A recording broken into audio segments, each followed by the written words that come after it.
కాల్పుల విరమణ ఒప్పందాన్ని పాకిస్తాన్ ఉల్లంఘించిందని మిస్రీ చెప్పారు. రైట్, ఇదే అంశానికి సంబంధించి మరిన్ని డీటెయిల్స్ రాంప్రసాద్ అందిస్తారు. రాంప్రసాద్, కాల్పుల విరమణ ఒప్పందాన్ని పాకిస్తాన్ ఉల్లంఘించిందని విక్రమ్ మిస్రీ చెప్పారు. దీంతో కేంద్రం ఎలాంటి చర్యలు తీసుకోబోతోంది?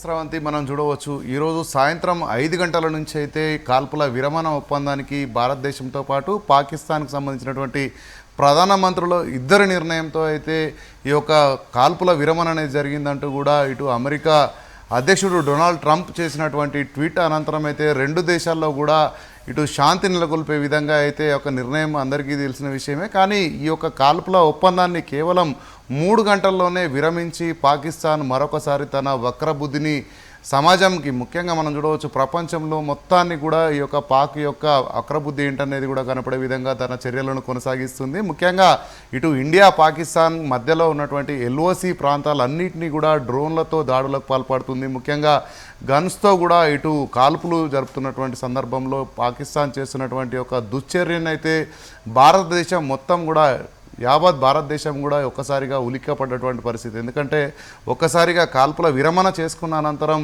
ఈ విధమైనటువంటి ఒక దుశ్చర్యకు పాల్పడ్డాన్ని అయితే భారత ప్రభుత్వం తీవ్రంగా ఖండిస్తూ ఉంది. అంతేకాకుండా ప్రపంచ దేశాలు కూడా ఖండించేటువంటి ఒక చర్యగా చెప్పవచ్చు. ఎందుకంటే ముఖ్యంగా మనం చూస్తున్నాం, ప్రధానంగా తొలుత ఎప్పుడైతే భారతదేశంలో ఇటు పహల్గాంలో ఉన్నటువంటి అమాయక ప్రజల మీద ఉగ్రవాదులు చేసినటువంటి చర్యకు ప్రతిచర్యగా మాత్రమే భారత్ పాకిస్తాన్లో ఉన్నటువంటి పీఓకేలో ఉన్నటువంటి ఏదైతే ఉగ్రవాద సంస్థలు స్థావరాలపై మాత్రమే దాడులు నిర్వహించింది. అక్కడ ఉన్నటువంటి స్థానిక ప్రజలకు ఎలాంటి ఇబ్బందులు లేకుండా అయితే ఈ యొక్క సైనిక చర్యలను కొనసాగించిన అనంతరం అప్పటి నుంచి ఇటు పాకిస్తాన్ ఆర్మీ చేస్తున్నటువంటి యొక్క చర్యల కారణంగా అయితే భారతదేశంలో ఇటు సివిలియన్స్ కూడా చాలామంది చనిపోవడం జరిగింది. అంతేకాకుండా ఇటు పోలీసులకు సంబంధించి బీఎస్ఎఫ్ సంబంధించి కానీ, అదేవిధంగా ఇటు అక్కడ విధులు నిర్వహిస్తున్న సిఆర్పిఎఫ్ కానీ ఆర్మీ జవాన్లు కూడా మృతి చెందినటువంటి పరిస్థితిలో మొత్తంగా చూసుకుంటే ఇండియా పాకిస్తాన్కు సంబంధించి ఈ నెల 7వ తేదీ ఉదయం ఏదైతే 1:05 ప్రారంభమైనటువంటి వైమానిక దాడి అనంతరం జరిగినటువంటి అన్ని పరిణామాలను గమనిస్తే భారత్ పూర్తి స్థాయిలో ఇటు చాలా వరకు ఇటు ప్రాణ నష్టం జరిగిన అనంతరం అయితే ఇటు అమెరికా తీసుకున్న నిర్ణయం అనంతరం కూడా పాకిస్తాన్ చేస్తున్నటువంటి దుశ్చర్యను భారత ప్రభుత్వం కూడా అబ్జర్వ్ చేయడంతో పాటు సుదీర్ఘంగా 2 గంటల పాటు భారతదేశ ప్రధాని నరేంద్ర మోడీ త్రిదళాలకు సంబంధించినటువంటి ఉన్నతాధికారులతో కూడా చర్చలు చేయడం జరిగింది.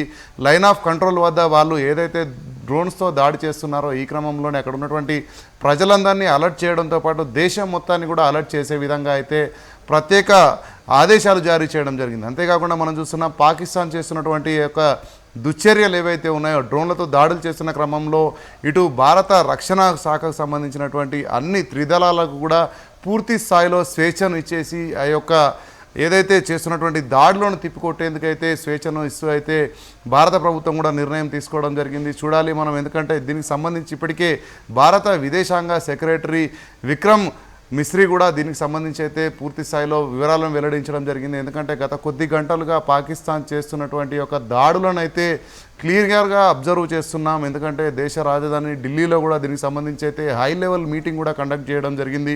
అంతేకాకుండా రేపు అంటే ఈరోజు అర్ధరాత్రి తర్వాత ఏం జరగబోతా ఉంది, ఎందుకంటే మనం చూస్తున్నాం ఎల్ఓసి వద్ద ఉన్నటువంటి ఒక దాడుల అయితే ప్రస్తుతం కొనసాగుతున్నాయి. ఇవి దేశంలోకి విస్తరించేలా ఇంకేమైనా దుశ్చర్యలకు పాల్పడతారా? ఇప్పటికే చూస్తున్నాం పాకిస్తాన్ పూర్తి స్థాయిలో ఈ యొక్క ఒప్పందాన్ని ఉల్లంఘించడంతో పాటు ఎల్ఓసి సమీపంలో ముఖ్యంగా మన జమ్మూ కాశ్మీర్, శ్రీనగర్, అంతేకాకుండా ఇటు పంజాబ్, గుజరాత్, రాజస్థాన్ తదితర రాష్ట్రాల్లో ఉన్నటువంటి తదితర సరిహద్దు ప్రాంతాలన్నింటిలో కూడా డ్రోన్లతో దాడులు చేస్తున్నాయి. ఇదే క్రమంలో భారత ఆర్మీ కూడా డ్రోన్లను తిప్పికొడుతుండడంలో సమర్థంగా ముందుకు సాగుతున్నట్లు కూడా తెలపడంతో పాటు ప్రతి ఒక్క సిచ్యువేషన్ను కూడా ఇటు భారత ప్రభుత్వం క్లీన్గా అబ్జర్వ్ చేస్తుంది. ఎందుకంటే అగ్రరాజ్యం తీసుకున్నటువంటి చొరవ కారణంగా ప్రపంచంలో శాంతి నెలకొల్పాలి, రెండు దేశాల మధ్య ఏదైనా సమస్యలు ఉంటే అక్కడ కూర్చొని మాట్లాడుకునే విధంగా వారి డిమాండ్స్ను పరిష్కరించే విధంగా ఉండాలి తప్ప ఇలా దాడులు చేసుకునే విధంగా ఉండొద్దు అంటూ కూడా అగ్రరాజ్యం స్పందించి చేసినటువంటి ఒక నిర్ణయాన్ని పాకిస్తాన్ అయితే పూర్తి స్థాయిలో ఉల్లంఘించడం జరిగింది. మనం చూస్తున్నాం సాయంత్రం 8 గంటల నుంచి అయితే ఇటు పాకిస్తాన్ చేస్తున్నటువంటి దాడులను మనం ఒకసారి భారతదేశంలో గమనించే ప్రయత్నం చేద్దాం. ఎల్ఓసి అదేవిధంగా పిఓకే ప్రాంతంలో నుంచి జరుగుతున్నటువంటి దాడులను మనం గమనిస్తే ఇటు శ్రీనగర్తో పాటు జమ్మూ, అదేవిధంగా అక్కడ ఉన్నటువంటి పఠాన్కోట్, ఉదంపూర్, ఫిరోజ్పూర్, హోషియాపూర్, అదేవిధంగా జలంధర్, పటియాలా, లూధియానా, ఫిరోజ్పూర్, జైసల్మీర్, కతువా, సాంబా, ప్రాంతాలన్నీ కూడా బ్లాక్అవుట్ చేయడం జరిగింది. ఎందుకంటే డ్రోన్ షాట్స్ ఏవైతే దాడులు చేస్తున్నారో ఈ ప్రాంతాలన్నింటినీ కూడా విద్యుత్ సరఫరాను నిలిపివేసి బ్లాక్అవుట్ చేసి అయితే అటు పాకిస్తాన్ నుంచి చేస్తున్నటువంటి చర్యలను అయితే ఇటు భారతదేశానికి సంబంధించినటువంటి ఆర్మీ అయితే తిప్పికొడుతున్నటువంటి పరిస్థితులు నెలకొన్నాయి. ఈ పరిస్థితులు ఇంకా ఏ విధంగా మారతాయి, ఏ విధంగా తీవ్ర రూపం దాలుస్తాయి అనేటువంటి అంశంలో అయితే భారతదేశానికి సంబంధించినటువంటి ఆర్మీ చర్యలతో పాటు పాకిస్తాన్ చేసినటువంటి దాడులను కూడా ఎప్పటికప్పుడు పర్యవేక్షిస్తున్నాం. ఎలాంటి సందర్భంలో ఎలాంటి నిర్ణయం తీసుకోవడానికైనా భారత ప్రభుత్వం సిద్ధంగా ఉంది. ఎందుకంటే ప్రజల స్వేచ్ఛ మనం చూస్తున్నాం. ఇప్పటికే ప్రజలందరికీ కూడా ఎక్కడ కూడా ఇబ్బంది జరగకుండా, ఎందుకంటే ఇప్పటివరకు జరిగినటువంటి దాడుల్లో ఇటు సివిలియన్స్ భారతదేశం చాలా నష్టపోవడం జరిగింది. కానీ పాకిస్తాన్లో ఇంతవరకు ఎక్కడ కూడా యుద్ధ నీతిని, ఎందుకంటే అక్కడ ఉగ్రవాదులే మా టార్గెట్, ఉగ్రవాదులు ఒక భారతదేశంతో పాటు ప్రపంచంలోని వివిధ దేశాలకు కూడా ఉగ్రవాదం అనేది ముప్పు అని భావించినటువంటి భారత ప్రభుత్వం చేసినటువంటి చర్యలను ఇప్పటికే ప్రపంచంలోని అన్ని దేశాలు కూడా సమర్థించడం జరిగింది. కానీ ఈ యొక్క శాంతిని నెలకొల్పే విధంగా అగ్రరాజ్యాధిపతి డొనాల్డ్ ట్రంప్ చేసినటువంటి యొక్క సమీక్షలు మనం చూడవచ్చు. భారత కాలమాన ప్రకారం అక్కడ అమెరికాలో అర్ధరాత్రి వరకు కూడా ఇరు దేశాల ప్రధానమంత్రులతో చర్చలు జరపడం జరిగింది. అనంతరం చర్చలు సఫలమయ్యాయంటూ కూడా చాలా సంతోషంగా ట్వీట్ చేయడంతో పాటు రెండు దేశాలకు కూడా అభినందనలు తెలపడం జరిగింది. అంతేకాకుండా భవిష్యత్తులో ఇలాంటి చర్యలు జరగకుండా ఈ నెల 12వ తేదీన కూడా ఇరు దేశాలకు సంబంధించినటువంటి రక్షణ శాఖకు సంబంధించినటువంటి లెఫ్టినెంట్ జనరల్స్ కూడా మీటింగ్ అయ్యేటువంటి ఒక అవకాశాన్ని కూడా ఏర్పాటు చేసి అన్ని ఫిక్స్ చేసిన తరుణంలో అయితే పాక్ తీసుకున్నటువంటి ఒక దుశ్చర్యతో కూడినటువంటి నిర్ణయాన్ని అయితే ఇప్పటికే భారత్ చాలా సీరియస్గా తీసుకోవడం జరిగింది. ఖచ్చితంగా దీనికి సంబంధించి పాక్ ఏదైతే ఈ యొక్క చర్యలకు ఖచ్చితంగా ప్రతిఘటించేటువంటి అన్ని పూర్తి స్థాయిలో ఇటు ఏదైతే ఆర్మీ తీసుకోబోయేటువంటి నిర్ణయాలకు కూడా ఎక్కడ కూడా ఇబ్బంది లేకుండా ఇటు ఇండియన్ ఆర్మీకి త్రిదళాలకు కూడా పూర్తి స్వేచ్ఛనిస్తూ అయితే భారత ప్రభుత్వం ఇప్పటికే నిర్ణయం తీసుకోవడం జరిగింది. ఖచ్చితంగా మనం చూడవచ్చు, ఇటు సరిహద్దు ప్రాంతాలే కాకుండా దేశంలో ఉన్నటువంటి అన్ని ప్రాంతాల్లో కూడా భద్రతను కట్టుదిట్టం చేసింది. ముఖ్యంగా అన్ని రాష్ట్రాలకు సంబంధించినటువంటి సిఎస్లు, అదేవిధంగా ఇక్కడ ఉన్నటువంటి డీజీపీలతో కూడా ప్రత్యేకంగా సమీక్ష కూడా నిర్వహిస్తున్నటువంటి పరిస్థితి. ఎందుకంటే దేశం మొత్తాన్ని కూడా అలర్ట్ చేస్తుంది. ఎందుకంటే ఎప్పుడు ఎలాంటి దాడి జరగవచ్చు అనేది ముందుగా ఎక్స్పెక్ట్ చేయలేని పరిస్థితుల్లో బార్డర్లో కొనసాగుతున్నటువంటి దాడులు ఏవైతే ఉన్నాయో అవి ఇంకా విజృంభించి వేరే వేరే మార్గాల గుండా అయితే ఇటు దేశంలో కూడా చొచ్చుకుపోయేటువంటి ప్రమాదం ఉందని భావించినటువంటి భారత ప్రభుత్వం అయితే అన్ని రాష్ట్రాల సిఎస్లను కూడా అలర్ట్ చేయడం జరిగింది.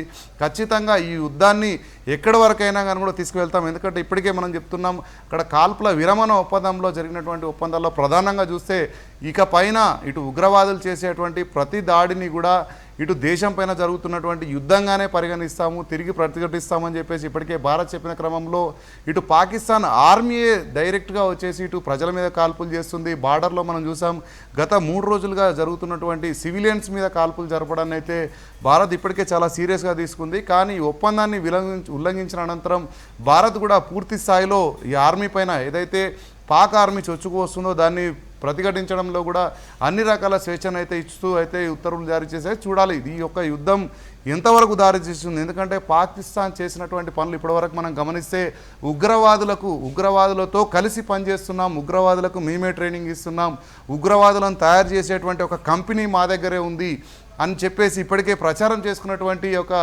పాకిస్తాన్కు సంబంధించినటువంటి రక్షణ శాఖ మంత్రి కానీ అక్కడ ఉన్నటువంటి అధ్యక్షులే కానీ ఎవరికి కూడా అక్కడ ఉన్నటువంటి ప్రజల స్వేచ్ఛతో సంబంధం లేకుండా కేవలం ఆర్మీతోనే అదేవిధంగా ఉగ్రవాదులతోనే భారతదేశం పైన దాడి చేసే విధంగా అయితే చేస్తున్నటువంటి చర్యలను ఇప్పటికే ప్రపంచ దేశాలు మొత్తం కూడా అబ్జర్వ్ చేస్తున్నాయి. ఐక్యరాజ్య సమితి కూడా ఇప్పటికే చూస్తున్నాం. ఎందుకంటే పాక్ చేసినటువంటి చర్యలను ఇప్పటికే ఎవరు కూడా దాన్ని క్షమించలేనటువంటి పరిస్థితి. అంతేకాకుండా భారత్ చేసినటువంటి ఉగ్రవాద సంస్థలపై చేసినటువంటి దాడిని కూడా అందరూ మద్దతు ఇవ్వడంతో పాటు ఉగ్రవాదం అనేది ప్రతి దేశానికి కూడా నష్టమే అని భావించిన పరిస్థితుల్లో పాక్ ఆర్మీ ఈ విధమైనటువంటి చర్యలకు దిగడం అనేది అయితే ఇప్పటికే మనం చూస్తున్నాం. దీనిపైన ప్రపంచ దేశాలు ఏ విధంగా స్పందిస్తాయనేది కూడా వేచి చూడాల్సినటువంటి అవసరం ఉంది.